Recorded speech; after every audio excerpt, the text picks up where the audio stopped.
very eloquently and visually sold them both themselves and their topics so accurately, and I hope I don't need to encourage you to support further. Buckingham Palace has stood for centuries as a symbol of tradition, order, and endurance. Its walls have seen war and peace, celebration and sorrow, but in recent weeks it has been shaken by something far less visible, yet far more dangerous, than any physical attack. A scandal has emerged from within, and this time, the wound strikes at the heart of the royal family itself.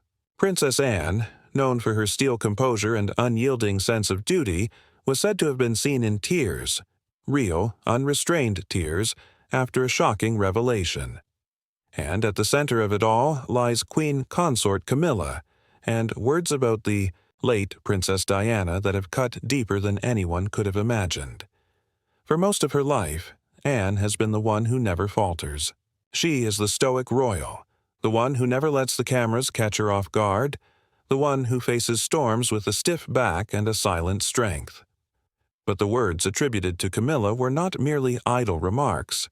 They were daggers cloaked in casual cruelty, and when Anne heard them, she reportedly whispered in disbelief, "How could she speak of Diana that way?" The grief that had been tucked away for decades resurfaced all at once, raw and unbearable. A witness described it simply, "Those weren't just words, they were knives." It is rare for Anne to show such vulnerability. Her tears that evening were not for herself, but for Diana, for the memory of a woman who had long been both admired and misunderstood, embraced by the public yet left isolated within the family. For years, Diana's name has hovered like a ghost within the palace, always present, never truly spoken aloud. And now, to hear Camilla utter such words about Diana's final moments was almost too much for Anne to bear. Inside sources whisper that the comment was not made during some formal gathering, but in a quieter, more private space. A moment where truth slipped through the carefully constructed masks of royalty. Camilla had spoken of Diana in a way that many consider unforgivable, dismissing the late princess's final words as if they were little more than a passing thought. But to Anne, those words mattered. They mattered deeply because Diana's voice, even in death, was something that could not be ignored. To many, this incident may appear as just another chapter in the long and complicated story of royal rivalries. But to those who know the family, this moment is different. It threatens to unravel the fragile threads of unity that have held the monarchy together in the years since Diana's death. It is not just about Camilla and Anne. It is about truth and silence, about what was said and what was left unsaid, about whether the monarchy can carry on under the weight of ghosts it has never properly laid to rest. On that evening, as the rain fell softly over Windsor, Anne's sorrow was not just personal, it was symbolic. It was as though the palace itself, ancient and immovable, trembled under the echo of Diana's name. For Anne, Diana was never just a sister-in-law. She was a figure who had walked into the royal family as a nervous girl and had left as a legend, loved by millions, yet broken by the very world she was brought into. Anne may not have always understood her, may not have always agreed with her, but she respected her. And respect is something Anne values more than anything. So when Camilla's words about Diana's final moments reached her ears, Anne did not react with politics or polite silence. She reacted as a woman who had lost someone she could never replace. She cried openly as she remembered not the princess on the balcony or the smiling figure in tabloids, but the young woman who once stood by the window on a cold Christmas Eve whispering, "To have everything, and still feel like I'm vanishing." This scandal, insiders say, is unlike any other because it is rooted not in money, nor in politics, but in memory and pain. Diana's story remains unfinished, her shadow still stretching long over the royal family. And Camilla's choice to speak of her in that way has reopened a wound that never fully healed. The palace corridors may remain silent for now, but behind those stone walls, the fallout is only beginning. Anne's tears have already told the story. This is not a matter that will be forgotten with time. It has stirred questions too dangerous to ignore. What was said? Why was it said? And what truth lies behind the whispers that Diana's final words carried a message for those she left behind? As the rain continued to patter against the palace windows that night, Anne sat alone, consumed not just by anger, but by something heavier, fear. Fear that the past, long buried, was returning. Fear that Diana's voice, silenced in Paris, was still echoing louder than ever. And fear that this time the monarchy might not survive the storm her memory has unleashed. The question now lingers. If Diana's final moments still haunt the royal family, what happens when those moments are brought fully into the light? The answer may not only change how the world remembers Diana, it may change how the world views the monarchy itself. Rain fell softly that night over Windsor, each drop painting pale streaks down the vast windows of the castle. The sky outside was heavy, weighed down by clouds that moved sluggishly, as though even the heavens carried a burden they could not shake. Inside, the halls were dim, their silence broken only by the faint crackle of torches and the distant rumble of thunder that rolled across the horizon. The air was damp and cool, and within the ancient stone walls, shadows stretched long and uneasy, like memories refusing to be forgotten. Princess Anne moved slowly through the corridor, her heels clicking faintly against the polished floor. She had endured countless dinners, countless evenings where duty demanded her presence, but tonight felt different. The royal gathering had drained her more than usual. It wasn't the conversations, nor the endless politeness. It was something heavier, something in the air that clung to her even as she tried to leave it behind. She carried it with her now, pressing in at the edges of her thoughts like an approaching storm. Candles flickered inside their iron sconces, light bending and twisting, throwing ghostly shapes across the walls. Anne didn't acknowledge them as she walked. Her mind was elsewhere. For a fleeting moment, she thought of Diana, not as the radiant figure adored by the public, but as the young woman she had once seen standing nervously in these very corridors. Diana had looked fragile then, out of place, her eyes wide as though she were searching for air in a room that had none. Anne remembered the way she'd laughed, too, behind closed doors, an unpolished laugh, uncontrolled, the kind that revealed the girl beneath the crown. That memory pressed itself against Anne's thoughts as she walked, stirring something she rarely allowed to surface. Regret. Then came the sound of footsteps. Anne stopped. At the far end of the corridor, half hidden behind a marble column, a servant stood watching her. He was young, his uniform neat, but his posture uncertain. He hesitated before stepping forward, bowing quickly, his eyes lowered. In his hands he carried a small envelope, cream-colored and thick, the kind reserved for messages of importance. "Your Royal Highness," he said softly, his voice almost drowned out by the distant thunder. He held the envelope out with both hands. "This was to be delivered to you tonight." Anne glanced at it, her expression tightening ever so slightly.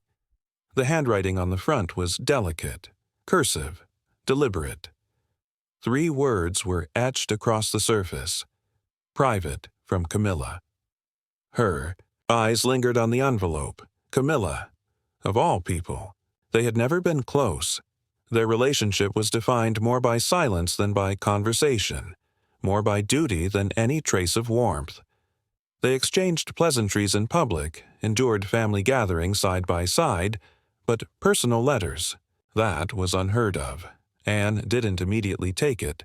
For a long moment she simply stared, the paper seeming almost alive in the servant's hands. Finally, she reached forward, her fingers brushing against it, the weight of it surprising her. She slipped it into her palm, holding it as though it might burn. "She said it must reach you tonight," the servant added quickly, before bowing again and retreating into the shadows from where he came. His footsteps faded until Anne was alone once more. She stood still in the corridor, staring down at the envelope.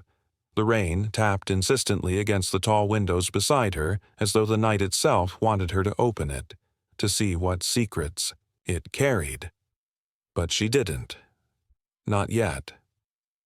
Instead, she tucked it into the inside pocket of her coat, close to her chest where it rested like a hidden weight. Her breath came slow, steady, though a chill ran down her spine, sharp and sudden. It wasn't the chill of the stone walls, nor the draft that occasionally stirred through the corridor. It was something deeper, something colder. It was the sense that whatever words waited inside that envelope would not be easily forgotten. She turned then, her footsteps echoing as she moved toward her chambers. The castle seemed quieter than usual, the silence thick, almost suffocating. She thought of Camilla again, of the choice to send this letter, to write in her own hand words Anne had not asked for. And she wondered, why now? Why her? The question gnawed at her as she walked, the weight of the envelope pressing against her chest like a heartbeat she could not control. The rain outside quickened, thunder muttering low across the distance. Anne's face remained composed, as it always had, but beneath the stillness her mind was restless. She did not open the letter that night in the corridor. She couldn't. Something inside told her the moment she broke that seal, nothing would be the same again. And so she waited, clutching it near her heart as she disappeared into the dim silence of her rooms, carrying with her the knowledge that the words of the queen consort were waiting, patient and merciless. The night closed in, around Windsor, heavy with rain and thunder. But the real storm had not yet begun. The letter itself was a paradox. At first glance, it was written in a hand that betrayed elegance, precision, and formality. The kind of writing you would expect from someone raised in drawing rooms where every movement was monitored, every word rehearsed, every expression measured. And yet, beneath the flowing curves and careful pen strokes, there was a tremor. Not the tremor of old age or illness, but of urgency, of fear, perhaps even of desperation. The words chosen were not random. They carried the weight of a woman who had lived her entire life in a gilded cage, finally whispering through the bars. To the untrained eye, it might have read as a simple warning, a moment of paranoia, or even a passing worry about safety in a world where tradition and duty were weapons as sharp as any blade. But when read carefully, line by line, the letter transformed into something else, a plea, a prophecy, and a confession all at once. The message was not vague, as some royal notes tend to be. It was deliberate. It spoke of betrayal from within, of shadows not lurking outside the palace gates but thriving within them. Imagine, for a moment, what it meant for a royal woman, a princess no less, to dare suggest in ink that the greatest danger did not come from strangers, but from those who were supposed to protect her. That single revelation alone would have been enough to stir controversy, but the words went further. They described the possibility of her own demise, not as a distant possibility, but as an inevitable outcome of forces she could no longer control. The phrasing was chilling. Not, if something happens to me, but when it happens. That subtle shift told you everything. She wasn't speculating. She was certain. Now, why would someone of her stature, someone raised in palaces and accustomed to the careful choreography of public life, allow such dangerous thoughts to live on paper? Royals are trained from birth never to commit anything to writing that might be used against them. Conversations are carefully guarded, diaries are censored, and even private phone calls often find their way into tabloids. And yet, she chose to write. That choice suggests two things. First, that she had no one she could trust enough to speak to openly, and second, that she wanted her fears preserved for history, even if her voice was silenced. In that sense, the letter was not only a warning but a time capsule. She was writing to the present, yes, but also to the future, to us. As the contents of the letter circulated among a select few, The effect was immediate. Those who read it could not dismiss it easily, for it came from a woman who had already proven time and again that she was willing to challenge the system she married into. But therein lay the danger. For every truth-teller inside a monarchy there are dozens waiting to erase their words, dismiss their concerns, or brand them as unstable. And so the letter existed in a strange limbo, too explosive to acknowledge publicly, too important to destroy outright. It lingered, whispered about, hidden in drawers, passed between hands like a relic of forbidden knowledge. The timing of its discovery, or rather its rediscovery, was equally haunting. For years it remained in obscurity, its words dismissed, as the ramblings of an anxious princess.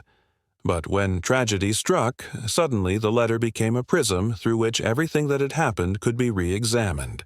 The accident, once seen as a tragic twist of fate, now seemed eerily foretold. Lines from the letter that once seemed paranoid now appeared prophetic, and those who had laughed at her fears were forced to wonder if perhaps she had seen something the rest of the world was blind to. That is the true power of words left behind. They refuse to be buried with the body. But perhaps the most striking detail was not in what she wrote, but what she chose not to write.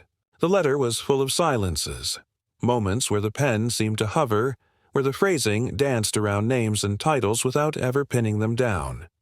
She did not accuse directly, and she did not name her enemies. To some, this was proof that her fears were unfounded, no more than speculation. To others it was the clearest evidence of all, because in royal life names are never written, only implied. The absence of detail was its own form of protection. The ambiguity gave the words deniability, but it also ensured that every reader filled in the blanks according to what they already suspected. In that way, the letter was like a mirror. It reflected the darkest suspicions of whoever dared to read it. For historians and biographers, this letter has become a battleground. Some argue it is the most revealing document of her life, proof that she understood the danger she was in and sought to leave a breadcrumb trail behind. Others insist it was nothing more than the anxious writings of a woman under immense pressure, a snapshot of her mental state rather than a literal prophecy. And yet, even the skeptics cannot ignore how closely her words align with what would eventually come to pass. That tension between paranoia and prophecy is what makes the letter so haunting. It resists easy interpretation, forcing each generation to wrestle with it anew. Even now, decades later, the letter still burns with urgency. It forces us to ask uncomfortable questions about power, control, and the price of speaking truths in places where silence is enforced. Imagine being in her position, knowing that every move you made was scrutinized, every word twisted, every gesture captured by the lenses of both the press and the palace. And yet, despite it all, she dared to put ink to paper. That single act was an act of rebellion, a refusal to let her story be written entirely by others. She claimed authorship of her own fears. In the end, perhaps that is why the letter survives, not because it solves a mystery, but because it refuses to let us forget that the mystery exists at all, and as the decades pass, the weight of her words only grows heavier. Each retelling, each documentary, each investigation breathes new life into the lines she wrote until they feel less like a relic of the past and more like a warning, still unfolding in the present. In this way, the letter has transcended its original purpose. It is no longer just her letter. It belongs to history, to memory, to all of us who continue to wonder what truths remain hidden behind palace walls. The hardest part about secrets isn't keeping them. It's living with the weight of what never gets said. For decades, whispers floated through the air around the monarchy like smoke in a closed room. Everyone smelled it, everyone felt it, but no one dared to open a window. And by the time some finally tried, it was already too late. That's the haunting truth about silence. It has a way of shaping history just as powerfully as words ever could. In the case of this letter, its existence is undeniable. The ink, the handwriting, the references to events that have since been confirmed all point to a chilling authenticity. Yet the very people who could have shed light on it are long gone, their lips sealed by time, their truths buried under the weight of royal duty. And so, we're left piecing together fragments, trying to understand what it all really meant. But even in silence, a message lingers. A message that tells us more about fear than about loyalty, more about control than about protection.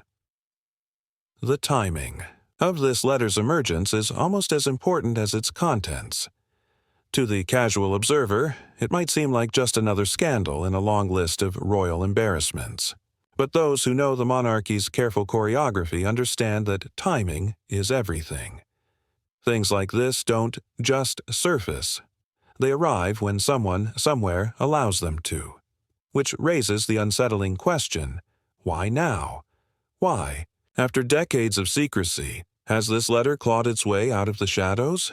Some say it's an act of defiance, a way of pushing back against the crown's iron grip on history.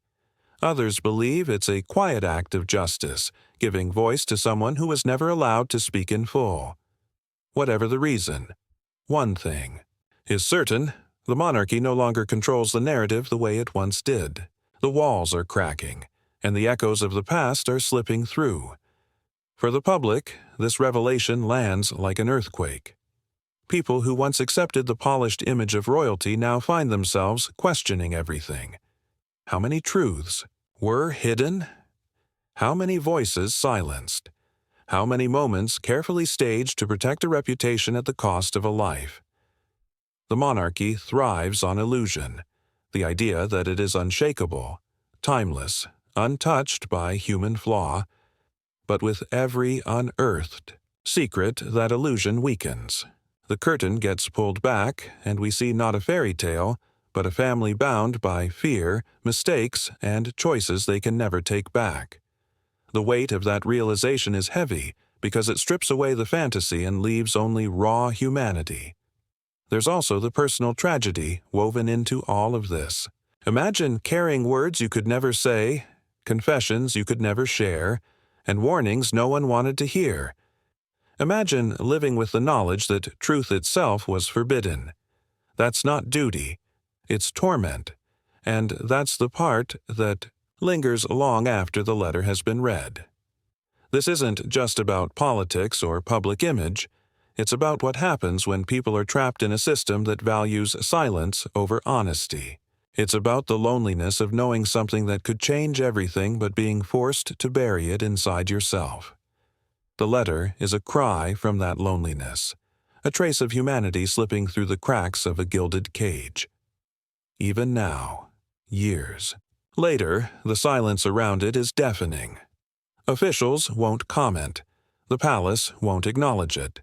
The press circles like vultures but never quite lands. And in that silence, the people are left to draw their own conclusions. Was this letter a warning ignored, a confession dismissed? Or was it simply one last attempt to speak truth in a world built on lies? We may never have a definitive answer, but maybe that's the point. Maybe the silence itself is the answer, that even in the face of pain, truth is only permitted to whisper, never shout. In the end, this story isn't just about a letter. It's about what that letter represents, the fragility of truth, the price of secrecy, and the haunting cost of words left unsaid. The monarchy may survive this scandal, as it has survived so many others, but something is different now. Trust has been fractured, faith has been shaken, and even the most loyal subjects can no longer look at the crown without wondering what else has been hidden away. Silence once protected the monarchy, but now it exposes it. And as history continues to unfold, one thing becomes painfully clear. The silence of the past will always find a way to speak, even if it's too late for those who needed it most. The legacy of this letter will outlive the momentary headlines and tabloid frenzy. It will linger in conversations, in books, in documentaries, in the collective memory of a people who once believed in something untouchable. And, with each retelling, the monarchy's silence will be judged not as loyalty, but as complicity. A reminder that history isn't just written by those in power, it's also written in the truths they tried to bury.